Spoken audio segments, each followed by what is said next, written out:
Welcome back to another Extended Universe novel excerpt.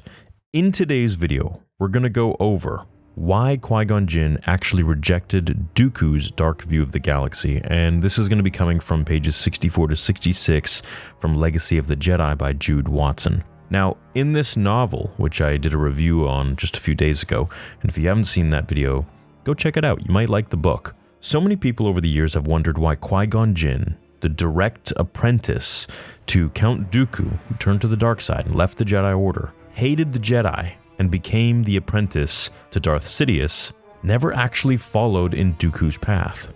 And this video will give a lot more credibility to what Obi-Wan said to Dooku in Attack of the Clones when he was held captive on Geonosis. When Dooku tells him about, essentially, Sidious, and looks down saying that he could use Qui-Gon's help right now, where Obi-Wan tells him Qui-Gon would never join you.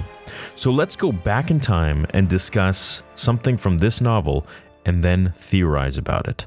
So sit back, relax, subscribe if you haven't already, and hit the like button. We're gonna have some fun.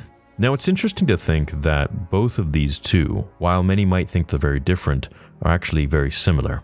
One would become the galaxy's first fallen Jedi Master since the days of the Sith Wars, that being Qui-Gon Jinn. The other would become the last true Jedi Knight, even when the Order itself forgot what it meant. And the split between them is captured perfectly in a single moment in this book, Legacy of the Jedi. It happens actually just as Qui-Gon is about to face his trials, where Dooku pulls him aside. It should be a moment of pride, of shared joy. Instead, Dooku chooses to leave Qui-Gon with a warning, a grim philosophy, one that he believes is absolute. He says on page 65, "You are always alone, and betrayal is inevitable."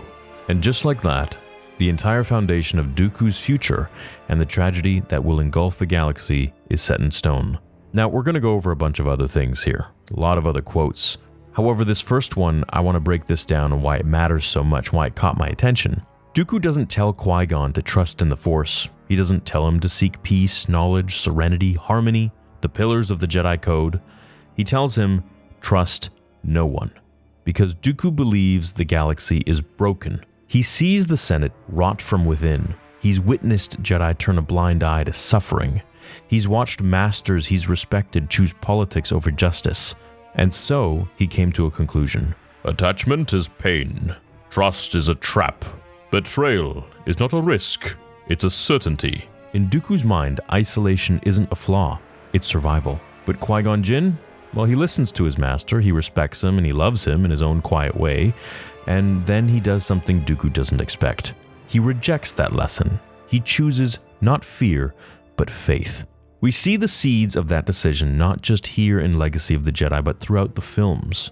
When Qui-Gon meets Anakin Skywalker in The Phantom Menace, he doesn't just see a potential traitor. He doesn't see a weapon. He sees a child worth saving. And this is where the real tragedy of the prequels begins to emerge. Because Qui-Gon's path, compassion over cynicism, puts him at odds with the entire Jedi Council. Remember Mace Windu's cold response? You refer to the prophecy of the one who will bring balance to the Force. You believe it's this boy? The Council is suspicious, fearful, distant. Qui-Gon stands alone, but he does it willingly, because to him, isolation is not the natural state of the Jedi. Connection is. Now, let's pull a deeper piece from the expanded universe here. So in Legends material, especially Yoda, Dark Rendezvous by Sean Stewart, we see more of how Dooku's cynicism metastasizes. Even after becoming Count Dooku, an apprentice of Darth Sidious, part of him still sees himself as righteous, a man fighting corruption by becoming greater than it. And this was always Dooku's mantra, that he felt like he was in the right, that the Jedi were the actual evil ones. That's right, Dooku never actually thought he was evil. Well, I guess most evil people don't really think they are, but I guess maybe unless you're Palpatine. But because he believes betrayal is inevitable, he never lets anyone close enough to change him. Not Asajj Ventress, not General Grievous, not even Sidious, whom he serves with suspicion and growing resentment. There's a line in Dark Rendezvous where Dooku thinks, "The strong survive and the wise rule. Only fools cling to dreams of loyalty and love." That's the full evolution of what starts here on page 65 of Legacy of the Jedi. It's the same lesson that he tries and fails to teach Qui-Gon. And if we look ahead even further into Revenge of the Sith, the payoff is brutal. When Palpatine turns to Anakin and says, "Do it," and Anakin executes Dooku in cold blood, that final moment, that betrayal, is the universe completing Dooku's own prophecy, the one he planted decades ago in Qui-Gon's heart. Betrayal is inevitable.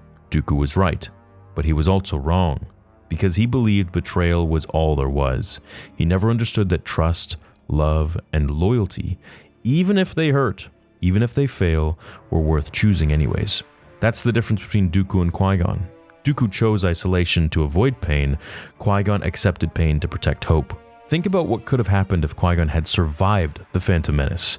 He would have trained Anakin, not to repress his emotions like the Jedi Council demanded, but to understand them, to master them, to live in the living Force. He might have taught Anakin how to balance fear with courage, love with duty, power with compassion. Instead, Anakin is left to the rigid structures of the Jedi Temple, structures built by Jedi like Mace Windu, who saw attachment only as a threat. And that rigidity, that fear of betrayal, is what Palpatine exploits to destroy them all. In the end, Qui-Gon's choice to reject Dooku's view is one of the most important moments in Star Wars history, even if it happens quietly in a book most fans have never read and probably won't read, especially not mainstream fans. That's the point of this video.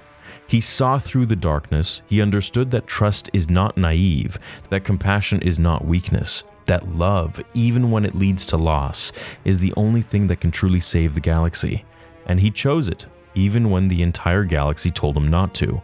And this is another reason why I think Qui-Gon Jinn was the perfect mentor for Anakin Skywalker. That is what makes Qui-Gon Jinn not just a Jedi, but the last true Jedi Knight. And if you really want to say, who was the last Jedi, I think it was probably Qui-Gon Jinn in a pure form. He bent to the Force, not the other way around, and he didn't bend to politics. I'm really enjoying this book, and I'm enjoying these breakdowns and these little theory videos and lore videos. If you do enjoy them, I know not everybody watches these, but if you are one of the few thousand who have, especially in this time of Star Wars where more mainstream stuff is to just, discuss the new things coming out or how it's not the way we want it to be, which, gets a ton more views than these videos nowadays, sadly, whereas these used to be the forefront of Star Wars YouTube. But if you are here and you made it all the way to the end of this video, you're definitely one of the boys. I love you guys. I appreciate you. Leave a like, and I'll see you in the next one.